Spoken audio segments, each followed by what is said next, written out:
Selamat pagi sobat, rekan-rekan dimanapun berada, mudah-mudahan sehat-sehat semua ya sobat, seger waras untuk kita semua ya sobat. Baik, langsung saja sobat untuk part terakhir ya sobat, untuk water inlet ya sobat ya. Ini prosesnya cukup panjang sobat, karena memang ada berganti juga ya sobat ya. Jadi awal mula punya gambaran akan dikasih shock ini ya sobat ya. Berhubung posisinya terbatas, tempatnya kecil ya, nggak bisa mudah diakses untuk posisi dudukan mesin water inletnya. Akhirnya untuk mengoptimalkan shock ini dengan merapatkan atau membuat benar-benar presisi agak kesulitan karena posisi ya sobat ya. Tapi kalau seumpama posisi dudukannya, ruangnya terbebas, lebih leluasa untuk diakses, dan kita mengukur untuk shocknya ini masuk itu lebih mudah, harapannya tetap mudah juga sih sobat ya. Ini kita simpan sobat untuk part persediaan ya sobat ya. Jadi untuk yang shock, akhirnya karena posisinya sempit, tempatnya terbatas, sulit diakses karena di bawah sasis itu ya sobat, akhirnya kami menggunakan akal gitu ya sobat ya. Kami lihat dudukan itu kan awal mulanya coakan yang ada di dudukan mesin water inlet, ada benda yang di situ namanya termostat untuk fungsinya untuk seperti katup gitu sobat. Ada pernya, ketika derajat panasnya mencapai derajat air coolant-nya di situ, radiatornya 7,79 atau 80 derajat Celcius kurang lebih ya sobat. Kemudian termostat itu fungsinya seperti katup, seperti keran, akan membuka sobat. Nah, airnya coolant water dari radiator akan masuk ke proses pendinginan di bagian yang mesin gitu ya sobat. Masuk, nanti sirkulasinya naik lagi. Nanti ketika suhunya sudah turun di bawah 79 derajat Celcius, 80 derajat di bawah itu, akan termostatnya menutup lagi katupnya sobat ya. Fungsinya itu. Jadi karena kami kebetulan ini unitnya cukup lama gitu sobat ya, kami dari awal kami dapat juga unitnya memang ketika dibuka water inletnya sudah tidak menggunakan termostat lagi sobat. Dan memang ini sobat banyak pertimbangan juga ya termostat, karena posisi kena air coolant segala air coolant, tekanan panas juga, berjalannya waktu, usia, memang karena partnya di dalam termostat itu juga pernya segala macam kan dari besi juga sobat. Tapi karena berhubung terendam dengan air coolant, air radiator, tekanannya panas, tekanannya juga tinggi, berjalannya waktu biasanya korosi sobat, biasanya karat, berkorosi. Kemudian katupnya ini sobat, katupnya tidak fleksibel lagi, atau kurang fleksibel, kemudian kurang buka gitu ya sobat ya, istilahnya ya, agak macet karena korosi sobat. Biasanya begitu, ketika termostatnya posisinya korosi dan macet, tidak membuka katupnya, otomatis air coolant-nya dari radiator nggak bisa masuk ke proses saluran pendinginan yang di mesin sobat. Nah, itu juga akan beresiko untuk overheating juga sobat. Jadi akhirnya karena pertimbangan juga ini dari awalnya termostatnya sudah nggak ada di dalam water inlet itu, kemudian mobil juga usianya cukup lama gitu ya, akhirnya kami putuskan nggak menggunakan termostat sobat. Cuman kami ambil kepalanya saja, yang bagian untuk menutupi dudukan coakan di dalam dudukan mesin water inlet itu. Kemudian dengan mekanik senior juga kami diskusi ya, kami cari solusi yang terbaik untuk sementara gitu sobat. Akhirnya mendapatkan solusi itu sobat. Jadi kami beli termostat baru, tapi hanya kemudian digerinda, hanya diambil bagian dudukan atasnya saja untuk menutup coakan di dalam dudukan mesin water inletnya itu sobat. Jadi akhirnya ketika dikasih ini ya sobat ya, dikasih termostat ini, dudukannya headnya itu, nah ini termostatnya kebetulan kami adanya ini ya sobat ya, ini number partnya ini juga sobat.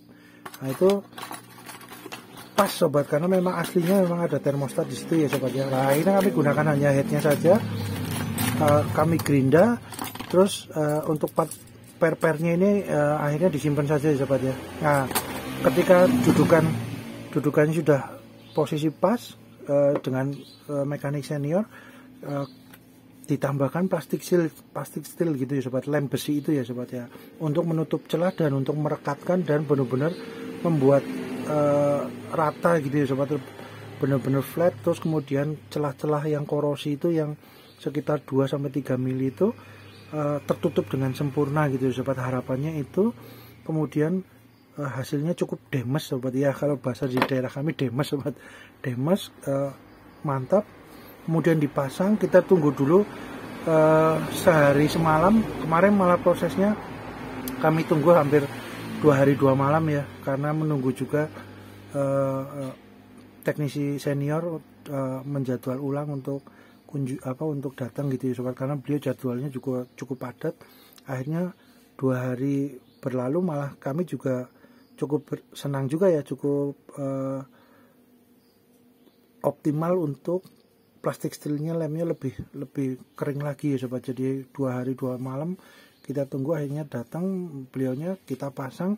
Ini posisinya sudah kami coba beberapa kali untuk keliling kendaraannya, posisinya aman sobat, tidak ada rembesan ataupun bocor di air coolant radiatornya ketika berjalan maupun ketika parkir sobat. Jadi bersyukur juga sobat, ini kita biasanya sampai ke sini sobat, air radiator coolernya itu kalau posisi water inletnya bocor itu biasanya ada air coolant warna hijau, atau kami biasa menggunakan yang coolant hijau ya, tapi ada juga yang warna merah, monggo disesuaikan dengan kebutuhan sobat rekan-rekan ya. Nah, biasanya sampai ke sini sobat airnya, rembesannya itu. Jadi ini sudah beberapa kali kami gunakan keliling, sudah tidak ada rembesan, tidak ada air coolant di atas blok mesin ya, yang dekat dengan water inlet itu sobat. Kita coba untuk hidupkan nih sobat ya, sebentar sobat rekan-rekan.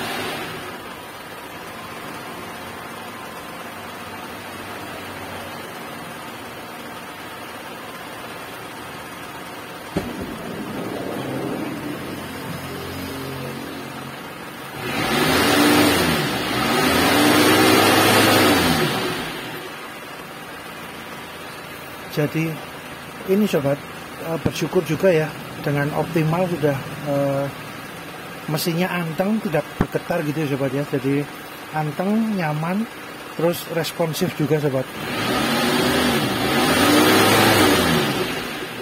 Memang untuk proses pendinginan itu penting ya sobat ya, pengaruhnya cukup signifikan terhadap keseluruhan mesin gitu ya sobat ya. Amit-amit kalau proses pendinginannya bermasalah, ada kendala, takutnya mesin overheating sampai ke ini dipaksakan kemudian ngejam sobat. Ngejam itu macet sobat, jadi mesinnya di dalam amit-amit ya, tidak minta ya sobat ya, dapat juga stang sekernya bengkok, ataupun biasanya stang sekernya bengkok atau apa yang posisi di dalam kruk asnya atau apa, itu karena terlalu overheating, karena proses pendinginan tidak sempurna, tidak berjalan dengan optimal, overheating, terus kemudian dipaksa karena nggak tahu gitu ya, mungkin tidak tahu di jalan, terus akhirnya takutnya ngejam itu sobat. Kalau macet, stang sekernya bengkok ya, mau nggak mau turun mesin sobat, amit-amit nggak minta ya sobat. Jadi memang proses pendinginan ini cukup signifikan pengaruhnya terhadap mesin sobat. Jadi memang harus di-maintain ya sobat ya, beberapa tahun harus dilihat, karena untuk proses korosi di dalam water inlet maupun di water outlet itu secara alamiah berjalannya waktu, usia akan aus, akan korosi sobat. Itu memang akan secara alamiah natural akan terjadi korosi itu sobat. Jadi walaupun mesinnya sudah blok mesinnya menggunakan aluminium, tapi ya tetap akan sedikit demi sedikit akan muncul korosi dan aus untuk berjalannya waktu untuk jangka panjang ya sobat ya, tidak 1 bulan 2 bulan ya, bertahun-tahun biasanya baru akan muncul itu. Jadi memang rutin berapa tahun harus ditengok gitu sobat, harus di maintain, dilihat ya sobat ya. Jadi ini sobat, ini water inletnya yang ini sobat, water inlet di dalam sini kan memang aksesnya agak sulit ya sobat, karena memang posisi mesin yang di bawah sasis ini memang posisi yang kebetulan ya sobat ya, untuk posisi yang di water inlet agak sempit gitu tempatnya. Tapi kalau posisi mesin yang di depan, yang kap mobil dibuka itu kan biasanya lebih leluasa ya sobat untuk menjangkau ke part yang ada di dalam mesin ya. Ini sobat, yang penting tahu aten-atenannya sobat ya, tahu bagaimana untuk maintenance-nya ya sobat ya. Ini sobat, disesuaikan dengan kebutuhan sobat rekan-rekan juga ya sobat ya. Ini posisi dari belakang ya sobat ya, mesinnya anteng sobat, memang pengaruh ya kalau untuk proses pendinginan. Ini kita lihat dari arah yang depan ya sobat ya, sebentar sobat rekan-rekan.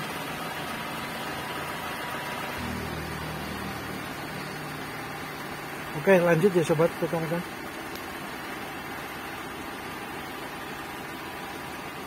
Nah ini partnya sobat ya. Terus terakhir jangan lupa ini sobat untuk ringnya ya, apa karet seal o-ringnya ya, ini juga dipersiapkan untuk proses penggabungan antara water inletnya dengan dudukan mesinnya yang sudah dikasih dudukan dari termostatnya itu sobat ya, kepalanya untuk menutup celah-celahnya, untuk menutup coakannya, terus kemudian dikasih plastik steel sobat.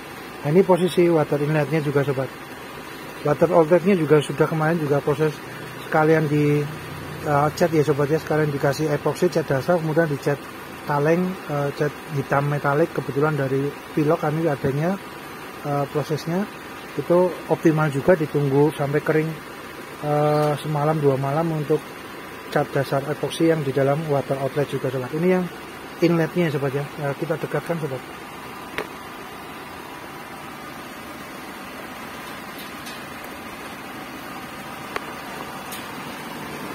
Nah ini sobat, ini biasanya dari sini ada ini sobat, ada air coolernya. Kalau semuanya water inlet ini ada bocor di coakan, ada dudukannya keropos,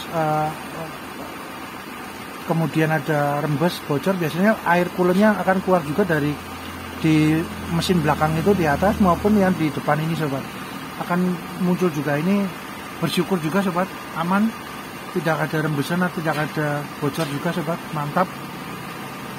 Dan mesinnya anteng sobat, karena proses pendinginannya sudah normal, sudah optimal lagi ya sobat ya. Mantap sobat.